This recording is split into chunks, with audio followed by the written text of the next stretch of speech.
आता आपण बघूया लग्नानंतर होईलच प्रेम याचा एपिसोड रिव्ह्यू. कालच्या भागात आपण बघितलं की वसू आणि रम्या ते CCTV फुटेज पुन्हा ओपन करतात आणि पुन्हा त्यांना तेवढीच रेकॉर्डिंग बघायला भेटते जीवा आणि काव्याची. तेव्हा वसू बोलते, तेव्हा रम्या बोलते की आई हे काय आहे आई तुझी. रम्या डायरेक्ट उभी राहते आणि बोलते आई तुझ्या लक्षात येते का. तेव्हा वसू बोलते अगं काय आहे काय तेवढंच फुटेज भेटले आपल्याला, इथे फक्त मला काव्य आणि जीवा दिसतोय. तेव्हा रम्या बोलते अगं आई तुझ्या लक्षात येते का. तेव्हा रम्याला खूप खुश होते आणि बोलते की आपण विचारही करू शकत नाही, काव्याचा बॉयफ्रेंड जीवा आहे. तेव्हा वसू बोलते काव्याचा बॉयफ्रेंड जीवा. तेव्हा वसूला चक्करच यायला लागतात. ती बोलते काव्याचा बॉयफ्रेंड जीवा आहे, काव्याचा बॉयफ्रेंड जीवा आहे. तेव्हा वसू चक्कर येऊन बेडवरच पडते. तेव्हा रम्या बोलते का आई तुला काय झालं. इकडे काव्या पुन्हा गुरुजींना विचारते की गुरुजी नक्की तुम्हाला काय म्हणायचं आहे. तेव्हा गुरुजी बोलतात की जे घडणार आहे त्याची सुरुवात अगोदरच झाली आहे. तेव्हा गुरुजी त्यांच्याशी बोलत असतात. तेव्हा मानिनी बोलतात की तुम्ही विक्रम यांच्याशी गप्पा मारत बसा, मी आलीच चहा घेऊन. तेव्हा गुरुजी बोलतात की अगं तो माझ्याशी गप्पा मारत बसला तर त्याच्या लोगोचं काम कोण करेल. तेव्हा विक्रम बोलतात की धन्य आहे गुरुजी, तुम्ही धन्य आहो, तुम्ही सगळं एखाद्या माणसाच्या आरपार सुद्धा बघू शकतात ना. तेव्हा गुरुजी बोलतात की हो मी एखाद्याच्या आरपार सुद्धा बघू शकतो आणि कोणाच्या मनात काय चालले ते सुद्धा माहिती असतं मला. मला माहिती आहे विक्रम तुझा माझ्यावरती विश्वास नाही आहे, फक्त मानिनी म्हणते म्हणून तुला मला घरात घ्यावं लागतं. तेव्हा विक्रम बोलतो नाही नाही तसं काही नाही आहे. तेव्हा गुरुजी बोलतात असू दे, जा जा तुझं लोभचं काम बघ चल. तेव्हा विक्रम बोलतो की ठीक आहे. विक्रम जातो तेव्हा मानी बोलते मी चहा घेऊन येते हं. तेव्हा जीवाला तर घामच फुटतो. काव्यालाही ती आठवत असतं की ती जीवाला पेढा भरवत असते आणि तेवढ्यात गुरुजी येतात आणि तिच्या हातातनं पेढा खाली पडतो. ते इकडे रम्या वसू बेशुद्ध पडलेली असते, तिला उठवत असते आणि बोलते की आई आई अगं काय झालं तुला. तेव्हा वसू बोलते की अगं माझं अजून डोकं जड होतंय गं, मी विश्वासच नाही ठेवू शकत आहे की काव्याचा बॉयफ्रेंड जीवा आहे जीवा. आणि काय ग ते सुनीताने काही जीवाला ओळखलं नसेल का. तेव्हा रम्या बोलते हो का आई, इतक्या दिवसाची बालपणीची मैत्रीण आणि तिने ओळखलं नसेल. तेव्हा रम्या बोलते की चल फोन लावूया. तेव्हा रम्या आणि वसू त्या सुनीताला फोन लावतात. तेव्हा सुनीता बोलते की कोण आहे तुम्ही. तेव्हा रम्या बोलते की मी नाही का माझी आई आणि मी तुमच्याकडे आली होती, मानिनीची भाची बोलते मी. तेव्हा सुनीता बोलते की हे बघा मी तुम्हाला काय सांगितले, मानिनी माझी आता कोणीच नाही आणि तुम्ही परत तिच्याबद्दल मला विचारू नका. तेव्हा रम्या बोलते ऐका ना काकू एक मिनिट, कसं आहे ना मानिनी तुमची बालपणाची मैत्रीण आहे ना, मग तुम्ही त्यांच्या मुलांना बघितलंच असेल ना. तेव्हा सुनीता फ्लोमध्ये बोलली जाते पार जेव्हा 10वीला होता ना तेव्हा त्याचा रिझल्ट लागल्यावर मी त्याला बॅड गिफ्ट केली होती आणि जीवाला तुम्ही ओळखतात का असं रम्या विचारते. तेव्हा ती बोलते की त्यालाही मी तेव्हाच बघितलं होतं, आता इतक्या वर्षानंतर कधीचं बघणं नाही झालं. रम्या पूर्ण खोदून खोदून विचारते मग कधी आता एवढी तुमची मैत्रीण आहे मानिनी सोशल मीडिया वगैरे त्यावर तुम्ही जीवा पाळतला बघितलंच असेल ना. तेव्हा तेव्हा सुनीता बोलते की मानिनी आणि सोशल मीडिया ती कधी वापरते तरी का. तेव्हा वसू आणि रम्या तिच्याशी बोलत असतात तेवढ्यात सुनीता फोन कट करते. तेव्हा वसू बोलते काय बाई आहे ही. तेव्हा रम्या बोलते की आई जाऊ दे ना, आपलं काम तर झालंय ना. म्हणजे मानिनीचा मुलगा दुसरा जीवा ही सुनीताने बघितलाच नाहीये. अगं आई काय नशीब ग त्या काव्याचा जळता निखारा चालून आला होता पण तिला झळही बसली नाही, साधा चटकाही बसला नाही ग. स्वतःहून सांगत होते ती काव्याचा बॉयफ्रेंड कोणी म्हणून. तेव्हा वसू बोलते की त्या निखाऱ्याचा तिला चटका बसला नाही पण घरातले हे 2 निखारे आहेत ना ते बघ आता घरातल्यांनाच कसे चटके देतात ते. इकडे गुरुजी ते बसलेले असतात. तेव्हा जीवा विचारतो की गुरुजी नक्की काय घडणार आहे. तेव्हा गुरुजी बोलतात की जे घडणार आहे ते अनपेक्षित घडणार आहे. वर्षाची सुरुवातही जशी घडली होती अनपेक्षित तसंच घडणार आहे. पण आता सगळं तुमच्यावर आहे मुलांनो, जे काही कराल ते सुरळीतपणे करा. तेव्हा मालिनी बोलते की तुमचा संकेत बहुधा मला कळला आहे गुरुजी. गुरुजींना हे म्हणायचे की तुमच्या मनात जे आहे ते आता ओटांवर येऊ द्या.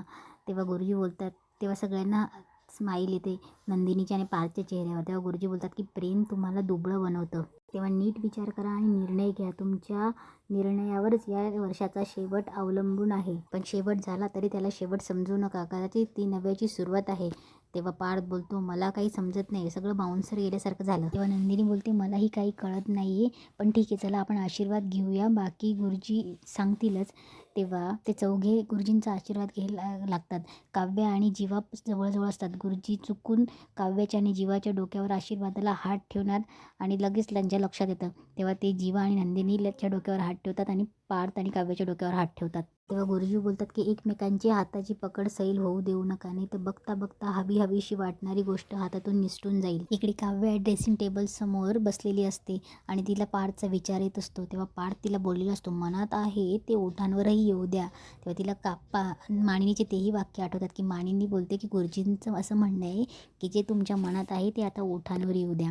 तेव्हा काव्याला ड्रेसिंग टेबलवर तिचा परफ्यूम दिसतो आणि तेव्हा तिला ते परफ्यूम घेऊन तिला ते आठवत असतं की पार्थने तिला गिफ्ट दिलेला असतो. इकडे नंदिनी पायऱ्यांवर बसून जीवाला आठवत असते. जीवा आणि नंदिनी जवळ येतात हे ते नंदिनीला आठवत असतं.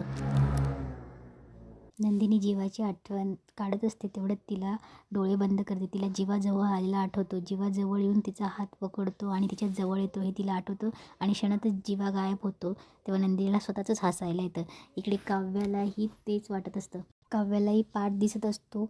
काव्या परफ्यूम घेते आणि पार्थच्या जवळ जाते. पार्थच्या अंगावर पार्थने दिलेला तो परफ्यूम मारते आणि ते दोघं जवळ येतात. पार्थ काव्याच्या जवळ येतो. काव्या लाजते आणि निघून जाते आणि बघते तर पार्थ तिच्या मागे ड्रेसिंग टेबलच्या मागेच उभा असतो. काव्याला सगळं हे स्वप्नात दिसत असतं. पार्थ मागूनच स्वतःच्या घट्ट स्वतःला मिठी मारतो आणि काव्याकडे बघतो. इकडे जीवाही झोपलेला असतो. त्याने पण स्वतःच्याच हाताने स्वतःला मिठी मारलेली असते. त्याला थंडी वाजत असते. नंदिनीचं लक्ष जातं. नंदिनी जीवाच्या अंगावर पांघरून घालते.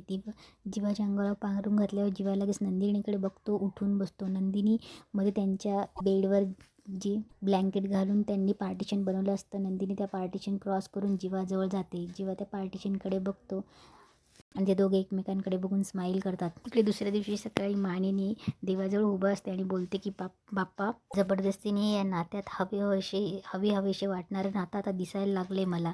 पार्थ काव्यामध्ये आणि जीवानंदिनीमध्ये गुंतायला लागलेलं दिसतंय आता. मायनी बोलते, बाप्पा माझ्या आणि माझ्या मुलांच्या सुखाकडे लक्ष दे रे बाबा. तेवढ्या तिकडनं जीवा येतो आणि बोलतो, काय बाप्पासोबत कॉन्फरन्स चालू आहे वाटतं. तेव्हा मायनी बोलते, माझं काय बाप्पासोबत बोलणं चालूच असतं. तेव्हा मायनी बोलते, तुझं काय रे?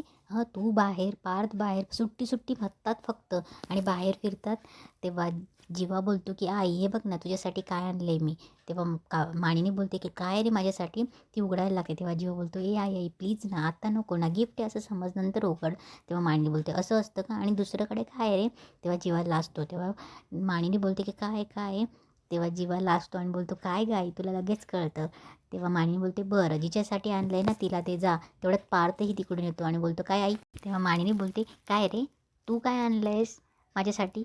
तेव्हा पार्थ बोलतो, तुझ्यासाठी कशाला काय आणू. तेव्हा मानिनी बोलते की माझ्यासाठी काय नाही आणलं. माझा धाकटा बघ माझ्यासाठी गिफ्ट घेऊन आला, त्यालाच माझी काळजी. तेव्हा पार्थ बोलतो, माझी गोड आई तुझ्यासाठी कसं काही आणणार नाही. पार्थ पटकन गजरे काढून मानिनीला देतो. तेव्हा मानिनी बोलते, अरे वा, आणि अजून काय आणलंय. तेव्हा पार्थ बोलतो, ते कशाला तुला दाखवू. तेव्हा मानिनी बोलते, बरं आता जिच्यासाठी आणले तिला नेऊन दे जा पटकन. मानिनी बोलते, आज गिफ्ट डे आहे की काय. तेव्हा पार्थ बोलतो, हो गिफ्ट दे. तेव्हा पार्थ जातो. तेव्हा मानिनी गजरा ओपन करते आणि बोलते, वा विक्रम, मुलं अगदी तुमच्या पावलावर पाऊल ठेवतायत. तेव्हा जीवा नंदिनीकडे जातो आणि बोलतो, चकाचक बाई हे बघ तुझ्यासाठी काय आणलंय. तेव्हा नंदिनी बोलते, काय आणलंय. तेव्हा जीवा बोलतो, माझ्या पहिल्या पगारातून काहीतरी आणले बघ तरी. तेव्हा नंदिनी ओपन करते आणि बघते. इकडे पार्थही काव्याला देतो. तेव्हा काव्य बोलते, वाव काय यात. पार्थ बोलतो, नावातून नात्याकडे नेण्यासाठी. तेव्हा पार्थ समोर गिफ्ट काव्यासमोर धरतो आणि इकडे नंदिनी ही जीवाने दिलेलं गिफ्ट ओपन करते. तेव्हा नंदिनी बघते. नंदिनीला साडी खूप आवडते. नंदिनी खूप खुश होते. इकडे काव्याही ते गिफ्ट ओपन करते. काव्यार्थ नावाचं काव्यालाही खूप आवडतं आणि इथेच आजचा एपिसोड संपतो.